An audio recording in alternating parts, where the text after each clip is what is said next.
Good morning, 11th class. We are on chapter number 9 of history, the Industrial Revolution, and we have done the basic कि कैसे शुरू हुआ था and why did it actually start in Britain, और फिर इसको ये जो term दिया Industrial Revolution वो क्यों दिया, because there was a very big change that came in the way things were being produced. So that is why we call it as the industrial revolution. And then we saw there were many important factors which actually initiated या जिसके कारण Britain में French revolution जो इतनी fast speed पे हुआ या सबसे पहले हुआ, उसमें से few of the important things that we have already studied is the presence of coal and iron and how did these people utilize them in their industries so that great production और मतलब production में बहुत ज़्यादा improvement हो सके, ठीक है. So along with this coal and iron तो था ही, but along with them there were many other things which also helped Britain to actually flourish and move on the path of the industrial revolution. तो इसमें अगर हम अपना next topic पे आए, it is cotton spinning and weaving. We already know कि textile जो है at that time period was very very important, ठीक है. If we talk in terms of trade और कैसे वो प्रॉस्पेरिटी लाए थे, तो इनिशियली और हम ये देखेंगे कि इंग्लैंड को कितनी एडवांटेज हो गई थी जिसके कारण इंडस्ट्रीज जो टेक्सटाइल से कॉटन स्पिनिंग और वीविंग से रिलेटेड जो वो इतनी डेवलप कैसे हुई. तो सबसे पहली बात है कि इनिशियली ब्रिटिश जो है they used to weave their clothes out of wool and flax only basically ये इनसे वो लोग प्रोड्यूस करते थे लिनन टाइप के clothes. But from the 17th century हम देखेंगे कि जो ब्रिटेन है it was now importing lot of raw cotton. and obviously raw cotton initially India से they were trading on, you can say, अपने terms पे only on the basis of trade. But हमें पता है लेटर ऑन इंडिया के ऊपर control हो गया था ईस्ट इंडिया कंपनी का, ठीक है. मतलब politically also they became very important and they became very authoritative. तो ऑब्वियसली अब जो अवेलेबिलिटी है कॉटन की वो इंग्लैंड के लिए बहुत ज्यादा आसान हो गई थी. they could easily take raw cotton from India and obviously then this was actually which was actually then made into cloth and then it was exported to the other parts of the world. Now till the early 18th century में 18th century तक क्या था, जो spinning थी ना वो बहुत slow process था. It was really slow. And उसके बाद क्या होता था, like here we will see few of the important things that we need to understand कि स्पिनिंग और वीविंग के टाइम पीरियड में बीच में बहुत बड़ा लैग हो जाता था. क्या था, for example as they have told us कि 10 स्पिनर्स लगते थे एंड जनरली ये जो काम है ये कौन करती थी, विमेन करती थी, ओके. इसीलिए हम स्पिनस्टर टर्म यूज करते हैं. तो ये जो 10 स्पिनर्स मिलके जितना यार्न बनाती थी, yarn is making thread out of the material, यानी कि कॉटन से जैसे कि थ्रेड बनाना, तो यार्न जो है इट इज एक्चुअली थ्रेड. तो उसको जब एटलीस्ट 10 लेडीज या 10 जो स्पिनस्टर मिलके जब स्पिन करती थी तब जाके उसका जो प्रोडक्ट है उसको मिला के एक वीवर जो वो काम करता था. सो जस्ट अंडरस्टैंड कि वीवर्स जो है वो आइडल बैठे रहते थे until and unless they were provided with the yarn. सो ये एक बहुत बड़ा लैग बैक हो सकता है उनके जब वो लोग इनिशियली ये कॉटन स्पिनिंग और वीविंग के फील्ड में जो भी ये प्रोडक्शन कर रहे थे.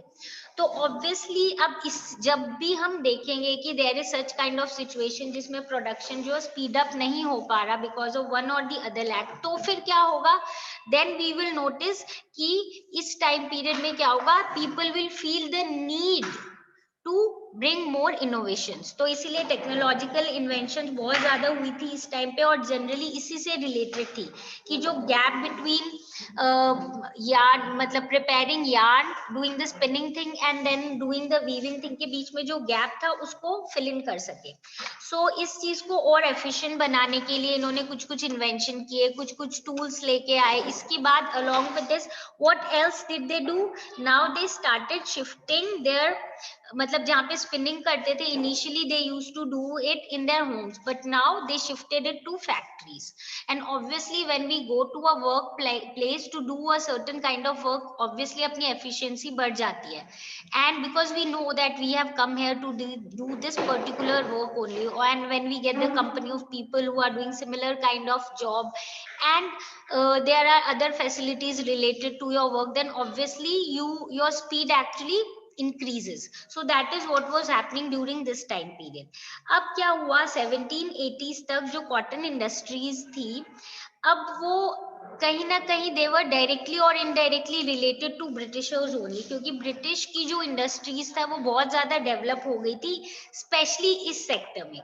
अब इंडस्ट्रीज जो है इसमें हम देखेंगे और बहुत सारी डेवलपमेंट हुई थी. बेसिक दो फीचर्स कौन से थे, ठीक है, बाकी इंडस्ट्रीज में भी ये अपने को आराम से देखने मिलते हैं, पर we are talking about this because this was one specific sector जहां पे बहुत ज्यादा डेवलपमेंट हुई थी. क्या था, सबसे पहली चीज थी रॉ मटेरियल जो था ना इनका, वो एंटायरली क्या था, इंपोर्टेड था. जैसे कि रॉ कॉटन की बात करें तो ये एंटायरली क्या किया गया है, इसको इंपोर्ट किया गया है from India and other colonies of Britain या अदर एरियाज. एंड जो फिनिश प्रोडक्ट बन रहा है कहाँ पे, ब्रिटेन में, it was exported. So you can see there is a kind of double advantage for these people. And इसमें ही हम बोलेंगे कि एडेड ऑन चीज ये क्या थी कि ये जो इनका प्रोसेस है ये कंटिन्यू क्यों हुआ, क्योंकि ब्रिटिशर्स ने कॉलोनाइज कर लिया था इंडिया को और बाकी कुछ कंट्रीज को. तो इसीलिए जो इनकी सप्लाई ऑफ रॉ कॉटन है और इनका जो मार्केट है फिनिश गुड्स का, it was continuously and very smoothly going on, there was no problem in this. तो समवेयर वी कैन से कि जो प्रोसेस ऑफ कॉलोनाइजेशन है, it help them to retain the control over the sources of the raw materials as well as over the markets. ठीक है, second चीज क्या थी, ये जितनी भी इंडस्ट्रीज थी ना, somewhere they were heavily dependent on women and children. मतलब जो मेन वर्क काम करते थे, वर्क जो इंडस्ट्रीज में काम करते थे, लेबर, वो जनरली कौन होते थे, विमेन एंड चिल्ड्रन होते थे. And this will later on will study, it is a very negative part और इसके बहुत नेगेटिव कॉन्सिक्वेंसेज होंगे, because obviously the work places were not that safe and especially for the kids, but this was the system that was existing and we'll see later on how improvement are made in this sector. ठीक है, ये तो हो गया कि basically किस तरह से कैसे उनको रॉ मटेरियल्स मिल रहे थे और क्या उनकी इंडस्ट्री किस चीज पे बेस थी. बट एज आई सेड कि इस टाइम पे बहुत ज्यादा इन्वेंशंस हुए थे, बिकॉज क्योंकि थोड़े से ड्रॉबैक्स और लिमिटेशंस थे, वो जिस टेक्निक से स्पिनिंग और वीविंग कर रहे थे. सो उससे रिलेटेड कुछ इन्वेंशंस है जिनके बारे में अपने पढ़ेंगे इन यू कैन से ब्रीफली थोड़ा सा डिस्क्रिप्शन कर लेते हैं. The first invention or the first machine that we are talking about is the flying shuttle. अब ये जो flying shuttle है ये डिजाइन की थी जॉन के ने 1733 में. इससे क्या हुआ था, इससे ये हुआ था कि now they could weave broader fabrics. ठीक है, लेस टाइम पे ब्रॉड फैब्रिक्स प्रोड्यूस कर सकते थे इस लूम को यूज करके. ठीक है, एंड कॉन्सिक्वेंटली ऑब्वियसली इसीलिए आपको ज्यादा यार्न की जरूरत है, and which was actually supplied to you, and the fabric that was produced was comparatively broader and was produced in less time. ठीक है, सेकेंड जिस मशीन की हम बात करेंगे, it is spinning jenny. Spinning jenny was the machine which was made by James Hargreaves in 1765. ठीक है, ये ऐसी मशीन थी जिसमें one single person could spin several threads of yarn simultaneously. Now you understand इनकी जो प्रॉब्लम थी कि यार्न बनाने की स्पीड कम थी, वो धीरे धीरे सॉल्व हो रही है. कैसे सॉल्व हो रही है कि सिंगल पर्सन जो है वो स्पिन कर पाएंगे सेवरल थ्रेड्स ऑफ यार्न एक साथ, और इसी के कारण जो वीवर्स हैं उनको यार्न जो है वो फास्टर स्पीड पे मिल रही है as compare to the earlier times. And इसीलिए अब क्या है, जो फैब्रिक है वो कंपेरेटिवली फास्टर स्पीड पे बन पाएगा. नेक्स्ट जो है अपना वो है वाटर फ्रेम. वाटर फ्रेम बनाया था रिचर्ड आर्कराइट ने. इन्होंने बेसिकली क्या किया था, he invented this water frame in 1769. और इन्होंने जो मशीन ये बनाई थी, इसका क्या फायदा था कि it produced stronger thread than before. ठीक है, यानी थ्रेड की जो स्ट्रेंथ है वो बढ़ गई थी if it is produced in this particular machine. और इससे और एक और चीज क्या हो गई थी कि now it became possible to weave pure cotton fabric. पहले क्या था, प्योर कॉटन बना नहीं पाते थे, कुछ कॉम्बिनेशन जैसे करते थे लिनन की एंड कॉटन यार्न की, बिकॉज कॉटन जो है वो प्रॉपरली उस पर बन नहीं पाता था, इधर ब्रेक हो जाता था, और because of certain problems properly pure cotton के फैब्रिक नहीं बना पाते थे वो लोग। बस बट इस मशीन के आने के बाद ऐसा होने लग गया था। ठीक है, फिर आ जाता है नेक्स्ट है द म्यूल, और एक तरीके से निक नेम है मशीन, और इसको इन्वेंट किया था सैमुअल क्रॉम्पटन ने। और इन्होंने भी बेसिकली इस मशीन से भी यही था कि जो यार्न है वो स्पिनिंग, जो उसकी स्पिनिंग है उसके कारण यार्न जो है वो कंपैरेटिवली स्ट्रॉन्ग भी होगा और फाइन भी होगा। फाइन का क्या मतलब है, quality wise it will be good. ठीक है, strong as well as fine. Now जो नेक्स्ट है वो है पावर लूम।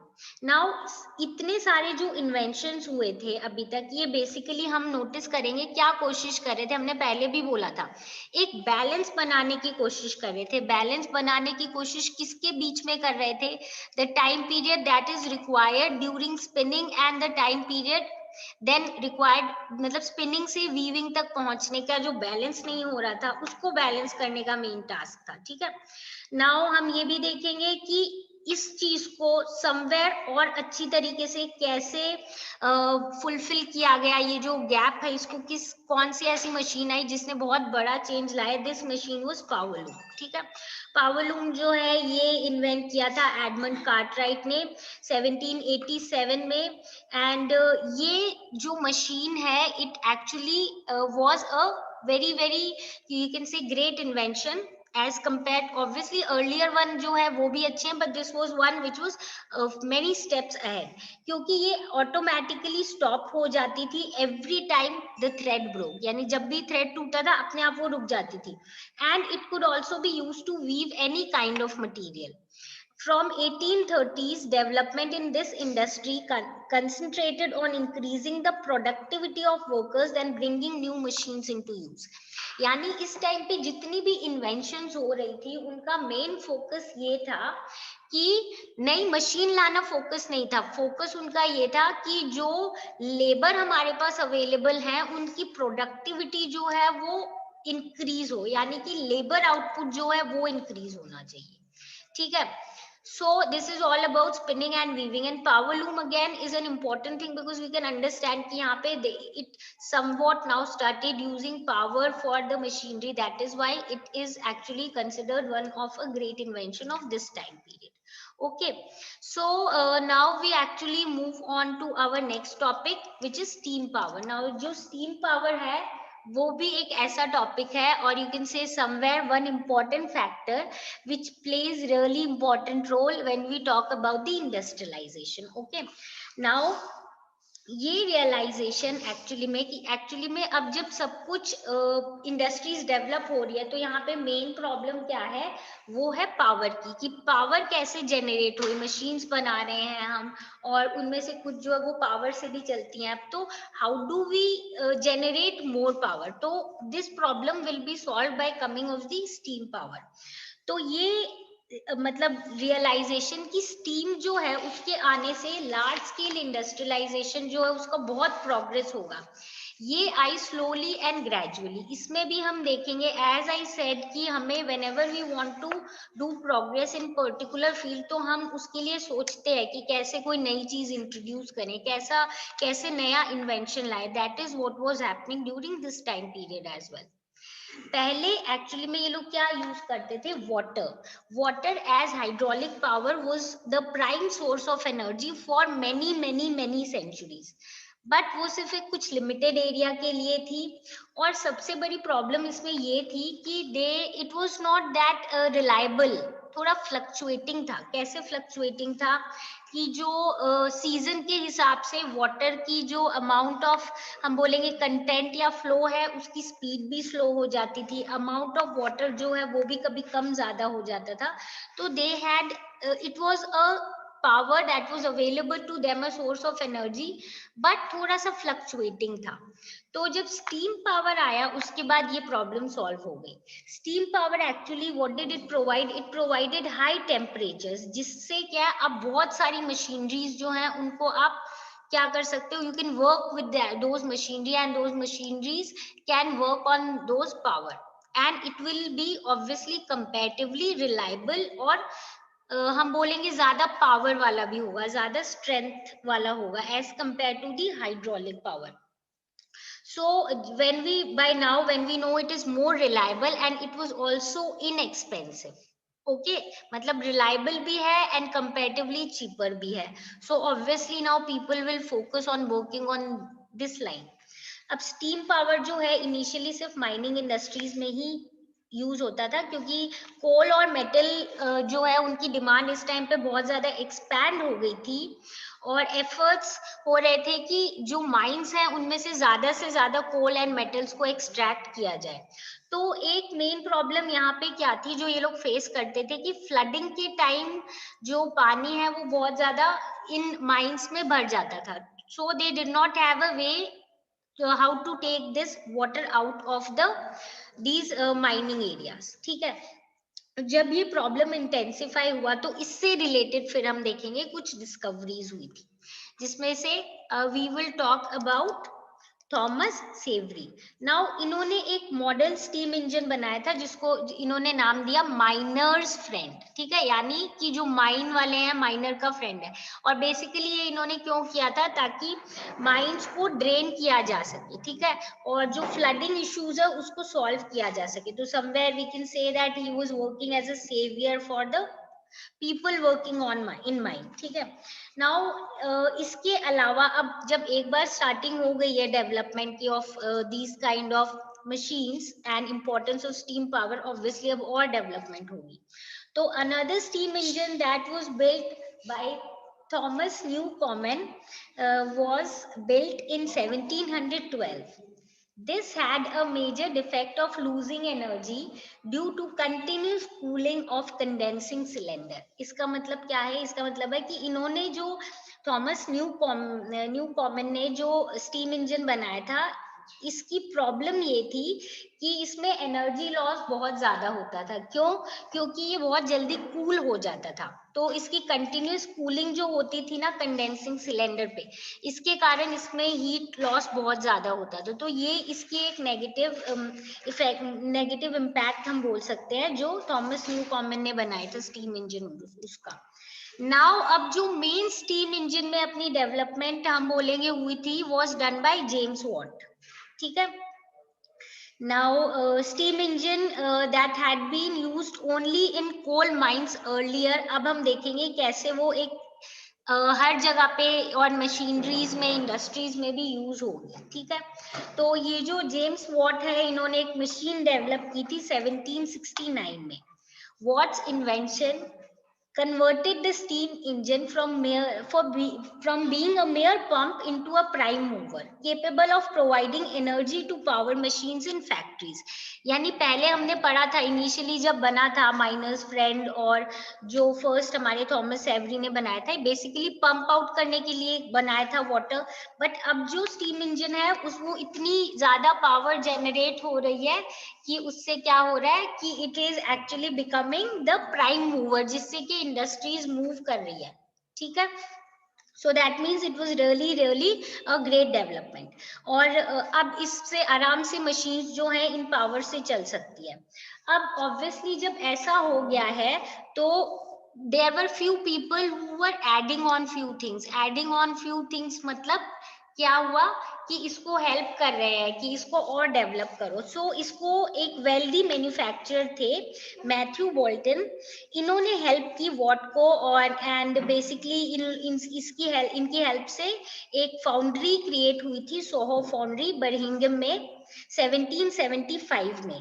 जब ये हुई यहाँ पे वॉट ने स्टीम इंजन्स प्रोड्यूस किए और उसके बाद ये जो स्टीम इंजन है स्लोली एंड ग्रेजुअली इन्होंने इतने ज्यादा प्रोडक्शन हुए और यूजफुल भी थे हाइड्रोलिक पावर के कंपैरिजन में कि अब इनकी प्रोडक्शन ज्यादा हो गई, लोग इनको ज्यादा यूज करने लग गए एंड कंपैरेटिवली हम बोलेंगे हाइड्रोलिक जो टेक्नोलॉजी थी, हाइड्रोलिक पावर था, उसको रिप्लेस करने लग गया वॉट का स्टीम इंजन।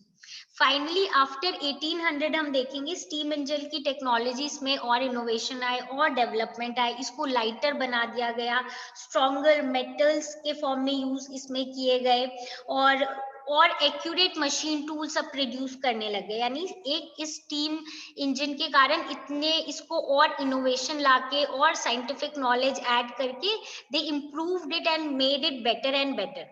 इतना बेटर हो गया था कि इन 1840 ब्रिटिश की स्टीम इंजन जो हैं they were generating more than 70% of European horse power. मतलब पूरे यूरोप के हम देखेंगे जितना हॉर्स पावर हमें पता है is the unit of measuring energy, तो 70% जो मोर देन 70% ब्रिटिश के स्टीम इंजन प्रोड्यूस कर रहे थे all over the European horse power. Okay, so as such we have done with this topic of steam power as well. A small box is given on your page number 202 जिसमें what के बारे में बताया गया कि इन्होंने सिर्फ steam engine नहीं इन्वेंट की थी, इन्होंने केमिकल प्रोसेस भी इन्वेंट किया था जिससे हम डॉक्यूमेंट्स को कॉपी कर सकते हैं, समथिंग लाइक ऑफ फोटोकॉपी। ठीक है, फोटोकॉपी मशीन टाइप कॉपी करने के डॉक्यूमेंट्स। इसके अलावा उन्होंने बोला था हम मेजरमेंट कैसे करेंगे, जो हम मैकेनिकल एनर्जी की बात करते हैं, एनर्जी की और पावर की। So he was the person who gave it that मतलब यूनिवर्सल पावर, और इसका सोर्स हम हॉर्स से ही equated it and then he said कि जो मेजरमेंट यूनिट है वो हॉर्स पावर है and it should be equated with the ability of a horse to lift 33,000 pounds 1 foot in 1 minute. ठीक है, तो ये इन्होंने कैटेगरी रखी कि वॉट का ये जो मेजरमेंट यूनिट है horse power, it equated the ability of a horse to lift 33,000 pounds 1 foot in 1 minute. और ये जो हॉर्स पावर उन्होंने उस टाइम दिया था it is till now used as universally as the index for measuring mechanical power. यानी आज भी हम मैकेनिकल पावर को मेजर करने के लिए हॉर्स पावर का टर्म यूज करते हैं, which was actually stated and told to us by James Watt. So with this we complete this topic, and if you have any doubt relating to the topic of cotton spinning and weaving and steam power, you can come back with your problems and we'll solve all your problems. So see you all in the next class.